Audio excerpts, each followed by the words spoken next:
Hi guys, welcome to Jam's Adventures. I'm Jam.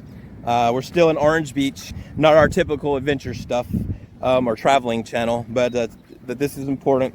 And once again, we were kind of just I was trying to get all this crap off of my mind, and I'm hoping that by talking to you guys about all the trauma that's going on in my life, it's going to open doors up for you guys to someone out there. Maybe if it's one person, that's all that matters. If one person gets something out of this video, then that's enough. But also it's helping me to walk through the things that's going on with me and get rid of all this crap that's on my heart, so I'm not holding it inside.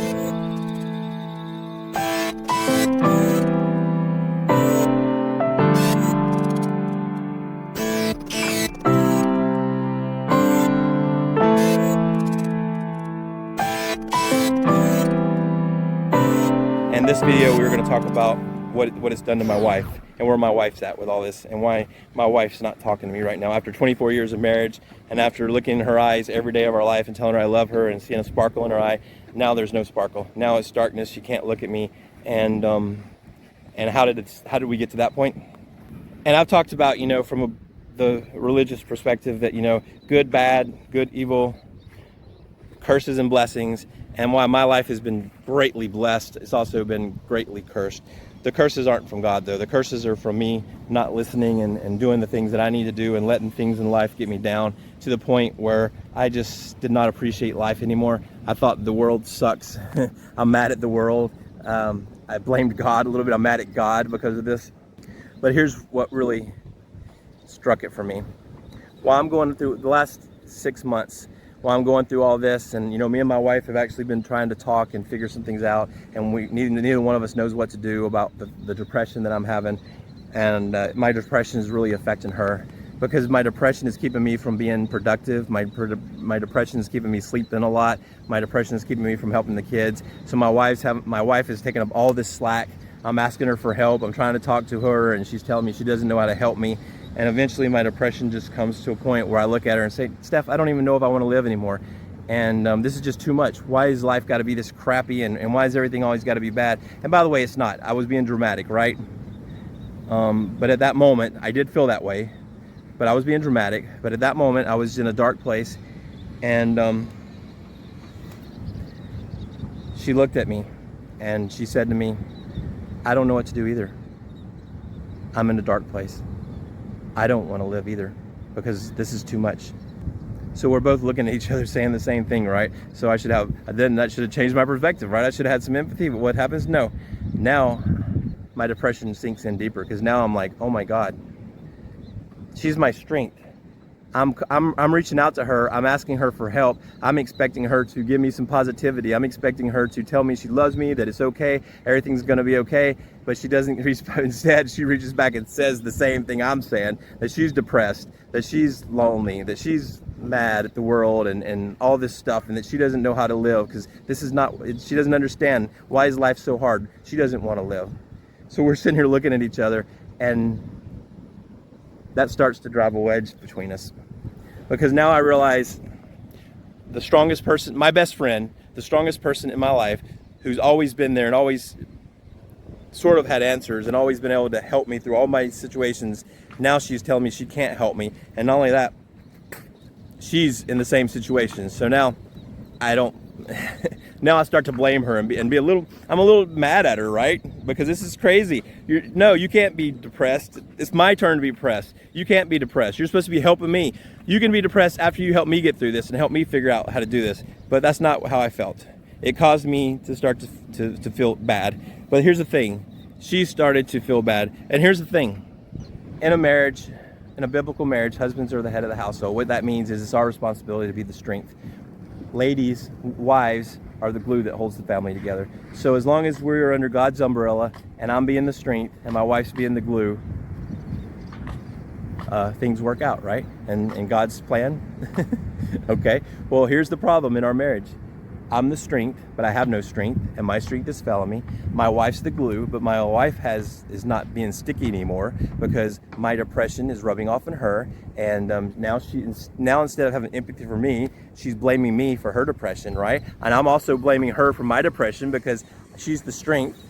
Well, she's been my strength. She's also the glue of the family, but she's been my strength. She's always been the strong one, even though I'm supposed to be the strong one, right? In a proper biblical marriage. But I wasn't. I let my guard down. I was depressed. I was kind of blaming God a little bit. And now she was doing the same thing. And I let my guard down, and when the guard let down, the adversary was able to come in and start filling me with darkness. And because I also wasn't being her strength, and I wasn't under God's umbrella, now she's not under God's umbrella. And because she's not under God's umbrella, the same thing that the adversary is doing to me, he's doing to her. And he found our weakness. After all these years of being able to pray against him and fight against him, and maybe that made him mad because we've survived a lot together, and we've been really good at our prayer life and sticking together and being understanding some of God's will. But at this point, he found our weakness. The adversary found a weakness in me, and when I'm not her shield anymore, I'm not her covering, I'm not her strength, which is what I'm supposed to be. And because I wasn't there to cover her, and I wrongly thought that she was supposed to be my strength. But it's the other way around. She's the glue, I'm the strength. So now she's depressed, and now we're in this spiral where we blame each other. Now we're blaming each other because she's depressed, and she doesn't have empathy for me anymore, right? Now she's having a hard time feeling empathy for me, and because she's not feeling empathy for me, it's making me more upset. And the same thing for her. I'm not feeling empathy for her because I'm blaming her, and it just created this spiral. So basically, it's my fault, right? Yeah, I let her down. I fell as her husband. I fell as the head of my household, and the adversary attacked me. I fell. I let him into our life. Gave him an open door, and now my wife is doing the same thing. But because she wasn't able to function as the glue anymore, it also affected our children. It greatly affected our children. So now all my depression, I've given my wife my depression. My wife's got depressed, and now we've both given the depression to our children. So now my whole family is ruined. Now my whole family is in this spiral. We're falling out of the sky without a parachute because we're no longer under God's umbrella. And that's where my wife's at. And then finally I have my breakdown 6 weeks ago, and she sees the person that's supposed to be her strength and supposed to hold it all. I mean, she's the glue, right? But I'm supposed to be the strength. And as long as I'm the strength and she's the glue, we have a relationship. We have the proper family unit, and we're under God's umbrella. But that's not happening right now. When I break down, I'm no longer under, the adversary has completely taken everything away from me, and I'm breaking down. I'm mad, I'm screaming, I'm out of my mind. I'm freaking crazy and mental, and her and the kids see this, and she's like, no. This is too much. You know, not only has he hurt me, now he's hurt the kids. And the fact that he's hurt the kids, that's not forgivable.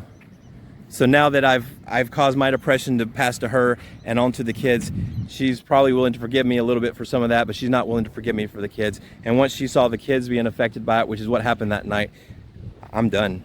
I'm not the husband anymore. Now I'm the separated person. I'm the enemy. So she made me the enemy. The woman that I love for 24 years, that has always been there for me, always been my best friend, that we have always held each other's hand and survived all the problems and fought against the adversary. Now we've sunk.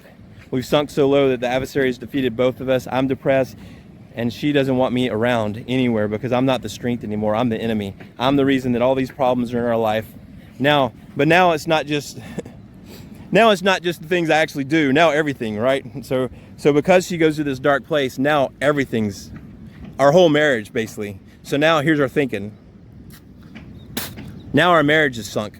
Because I've never loved her. I've never loved the kids. I've only abused them. Our whole marriage is horrible. We've never been happy. I've never been happy. She's never been happy. So now there's nothing worth saving because everything's garbage.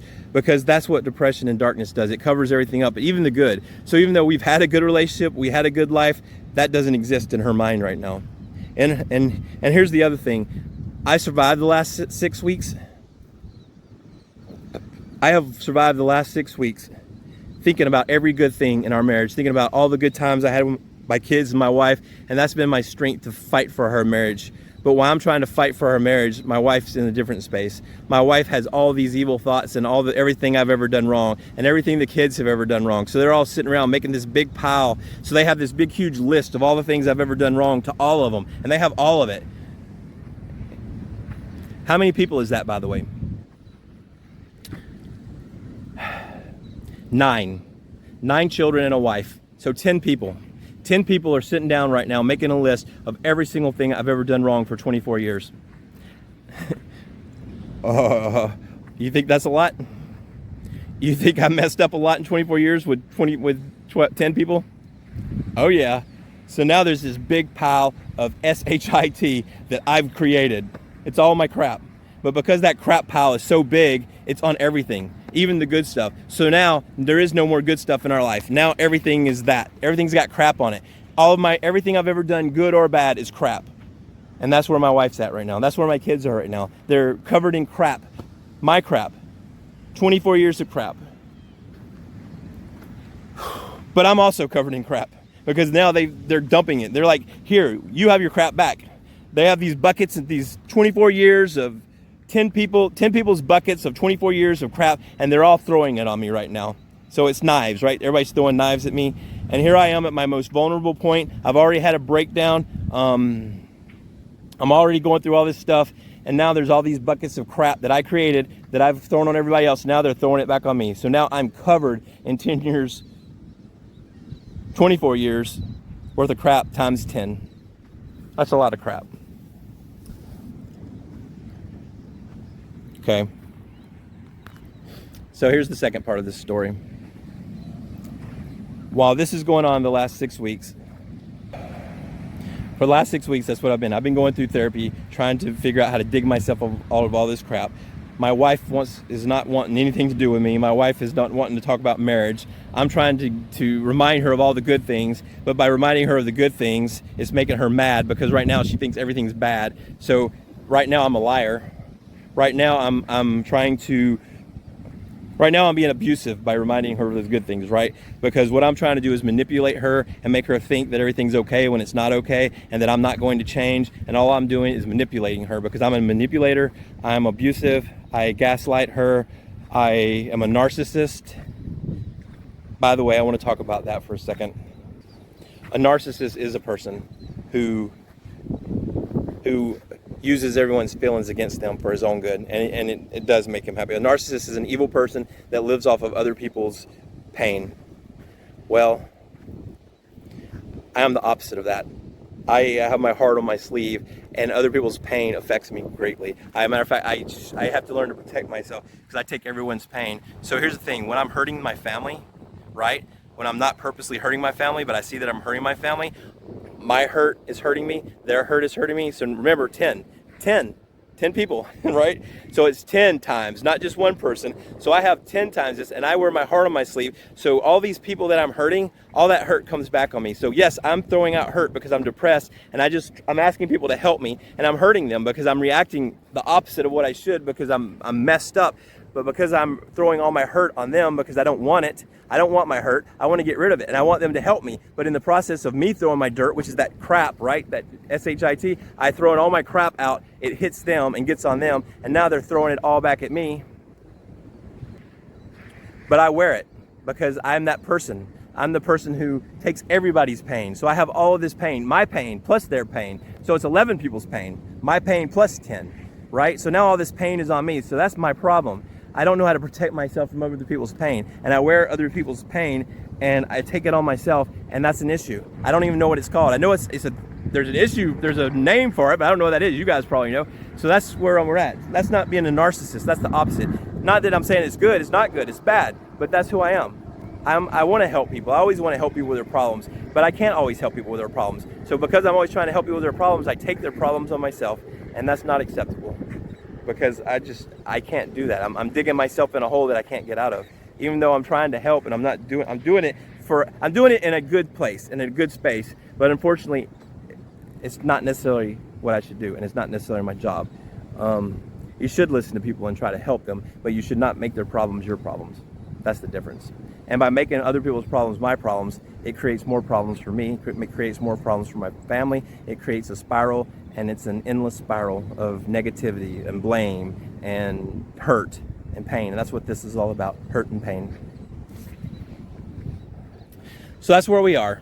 And so now you understand that, what I've done to my wife and what I've done to myself and all my trauma has caused this pain for me, for my family. And now we're in this spiral. Another helicopter flying overhead. Lots of helicopters here, by the way.